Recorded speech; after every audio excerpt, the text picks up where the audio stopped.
আমাকে না এই ড্রেসটা বানায় দাও পার্পল কালার। তাই হ্যাঁ। তোমার পার্পল কালার কি ফেভারিট?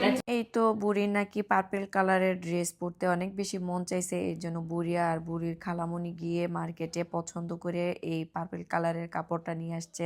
এখানে বুড়ি আমাকে বলতেছিল যে বুলবুলি আমি আমার ড্রেসটা অনেক বেশি সুন্দর করে বানাইবা যাতে আমাকে দেখতে পরি মনে হয়। বুড়ির সাথে কথা বলতে বলতে বুড়ির মাপও নেওয়া শেষ, তারপরে আমি কাপড়গুলো আবার মাপতেছিলাম। এখানে আমি 7 গজ কাপড় নিছি, যেহেতু এই ফ্রকটা 3 পার্টের হবে এর জন্য কাপড়ও 7 গজ লাগছে।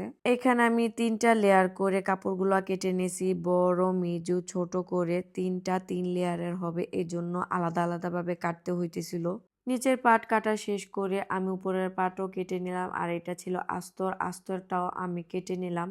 আমি এখানে ক্যান ক্যান ইউজ করছিলাম যাতে ড্রেসটা দেখতে অনেক বেশি ফ্লাফি মনে হয়, তারপরে আমি ক্যান ক্যানটা আগে সেলাই করে নিলাম। এখানে বুড়ি একটু পরপর আসতেছিল আর দেখতেছিল ওর কি জামাটা বানানো হয়েছে কি না, আর আমাকে বারবার বলতেছিল একটু তাড়াতাড়ি করে সেলাই করো। বুড়ি এখনো পর্যন্ত জানতোই না বুড়ির ড্রেসটা কেমন ডিজাইনের হবে, আমি ওকে বলি নাই, ওকে আমি সারপ্রাইজ দিব বলে। দেখবো বুড়ির রিয়াকশন কেমন দেয় আর ডিজাইনটা কি পছন্দ করে কিনা। বলতে বলতে জামাটাও বানানো কমপ্লিট হয়ে গেছে। এই তো ড্রেসটা এখনো পর্যন্ত কমপ্লিট হয়নি, এটার মধ্যে আরো কাজ বাকি আছে। আমি বুড়িকে এমনি ট্রায়ালের জন্য পরাইছি আর জিজ্ঞেস করছিলাম যে দেখতে কেমন হয়েছে। বুড়ি তো মহা খুশি হয়ে গেছে। ড্রেসটার যেহেতু কাজ বাকি আছে, ফাইনাল লুক দেখার জন্য আপনাদের একটুখানি ওয়েট করতে হবে। ততক্ষণ পর্যন্ত নিজে ভালো থাকবেন, অন্যকে ভালো রাখবেন। আল্লাহ হাফেজ।